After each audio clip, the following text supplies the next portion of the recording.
விஜய் வந்து தமிழக மக்களுடைய நம்பிக்கையை இழந்து விட்டார். அவர் வந்து எடுப்பார் கைப்பிள்ளைங்கிறது இதில் தெளிவாக தெரியுது.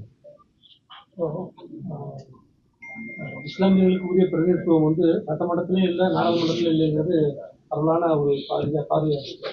இப்போ அது வந்து இப்போ உங்களுக்கு தனித்தொகுதி மாதிரி ஏன் அதன் தனித்தொகுதியை நம்ம வந்து ஏன் வலியுறுத்தோம்? நிச்சயமா நல்ல கேள்வி. அதாவது ஐநாவினுடைய பல்வேறு அமைப்புகள் இருக்குது.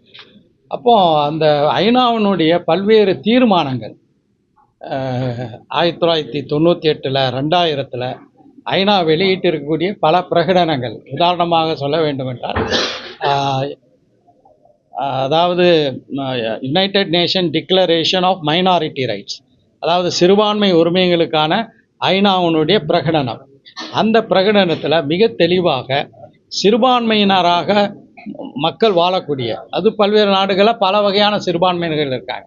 அந்த நாடுகளில் ப்ரொபோர்ஷனேட் ரிசர்வேஷன், அதாவது விகிதாச்சார அடிப்படையில் தொகுதிகள் வழங்கப்பட வேண்டும் அப்படிங்கிற ஒரு திட்டத்தை ஐநா மன்றம் வெளியிட்டிருக்கிறது. ஒரு கால் நீங்கள் வந்து ப்ரொபோர்ஷனேட் ரிசர்வேஷன் விகிதாச்சார முறையில் தொகுதிகளை வழங்க இயலாவிட்டால் நீங்கள் சிறுபான்மை மக்களுக்கு தனி தொகுதிகளை வந்து வழங்க வேண்டும் என்று ஐநா மன்றத்தினுடைய பிரகடனம் சொல்கிறது.